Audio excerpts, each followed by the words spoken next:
คำว่าไม่ทำอะไรภาษาพม่าพูดว่ายังไงเรามาดูในคลิปนี้กันเลยนะคะป้าม่ามะชีบูลาป้าม่ามะชีบูลาไม่มีอะไรหรอคำว่ามะชีบูแปลว่าไม่มีนะคะป้าม่ามะชีบูลาป้าม่ามะชีบูลา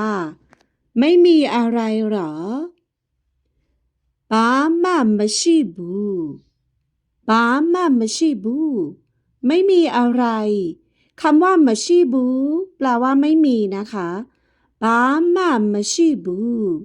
ไม่มีอะไรงาป้าม่ามะชีบูงาป้าม่ามะชีบูฉันไม่มีอะไรคำว่างาแปลว่าฉันป้าม่ามะชีบูแปลว่าไม่มีอะไรงาป้าม่ามะชีบูฉันไม่มีอะไรดีเน่ป้าม่ามะโลกบูลาดีเน่ป้าม่ามะโลกบูลาวันนี้ไม่ทำอะไรหรอคำว่าดีเน่แปลว่าวันนี้นะคะคำว่ามะโลกบูลาแปลว่าไม่ทำหรอป้าม่ามะโลกบูลาแปลว่าไม่ทำอะไรหรอดีเน่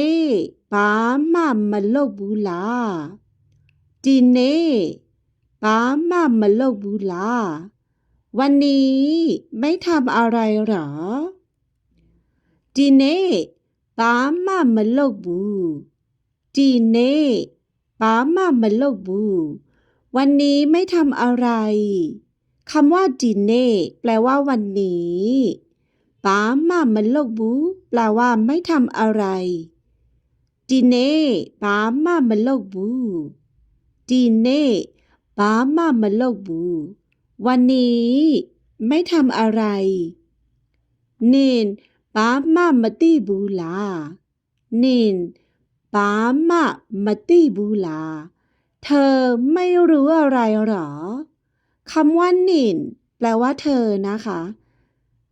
มะตีบูลาแปลว่าไม่รู้หรอ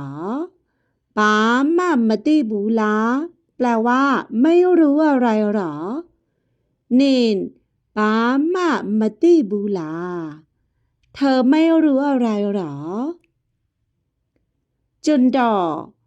ป้าม่ามะตีบูบยาจุนดอป้าม่ามะตีบูบยาผมไม่รู้อะไรครับคำว่าจุนดอแปลว่าผมป้าม่ามะตีบูแปลว่าไม่รู้อะไรจุนดอป้าม่ามะตีบูบยาจุนดอป้าม่ามะตีบูบยาผมไม่รู้อะไรครับตูป้าม่ามะเวลาบูลาตูป้าม่ามะเวลาบูลาเขาไม่ซื้ออะไรมาหรอคำว่าตู่แปลว่าเขาคำว่าเวแปลว่าซื้อนะคะมาเวลาบูแปลว่าไม่ซื้อมาป้าม่ามะเวลาบูแปลว่าไม่ซื้ออะไรมาคำว่าลาเป็นตัวท้ายประโยคคำถามป้าม่ามะเวลาบูลาแปลว่าไม่ซื้ออะไรมาหรอตู่ป้าม่ามะเวลาบูลาตู่ป้าม่ามะเวลาบูลาเขาไม่ซื้ออะไรมาหรอตู่ป้าม่ามะเวลาบูลาเขาไม่ซื้ออะไรมาหรอป้าม่ามะเวลาบูชินป้าม่ามะเวลาบูชิน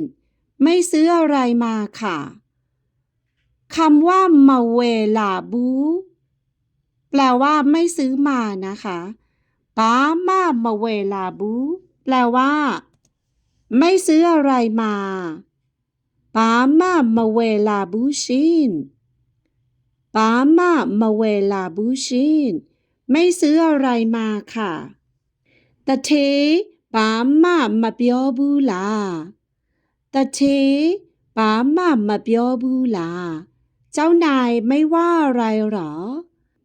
คำว่าตะเทแปลว่าเจ้านายมาเปียวบูแปลว่าไม่พูดหรือว่าไม่ว่านะคะป้าม่ามาเปียวบูแปลว่าไม่ว่าอะไรตะเทป้าม่ามาเปียวบูลาคำว่าลาเป็นตัวท้ายประโยคคำถามนะคะ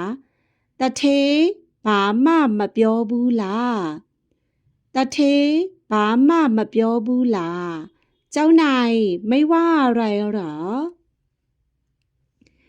ตะเทป้าม่ามาเปียวบูเบียตะเทป้าม่ามาเปียวบูเบียเจ้านายไม่ว่าอะไรครับ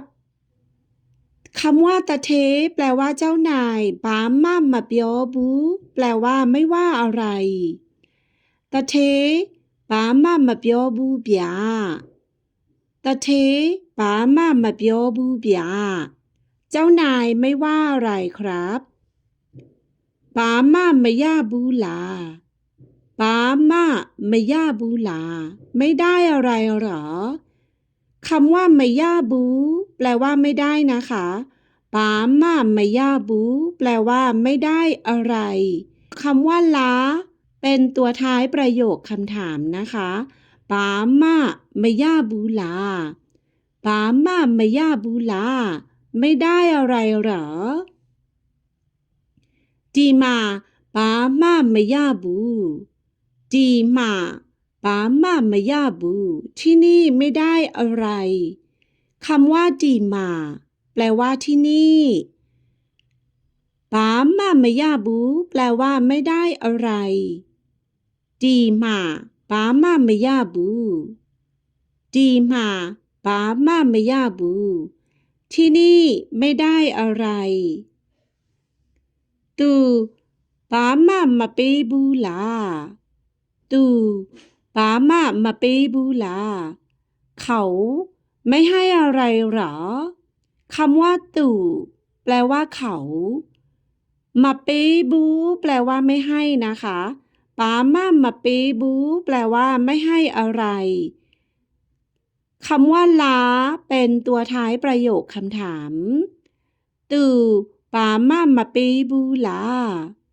ตู่ป้าม่ามาเปบูลาเขาไม่ให้อะไรหรอตู่ป้าม่ามาเปบูตู่ป้าม่ามาเปบูเขาไม่ให้อะไรคำว่าตู่แปลว่าเขามาเปบูแปลว่าไม่ให้นะคะ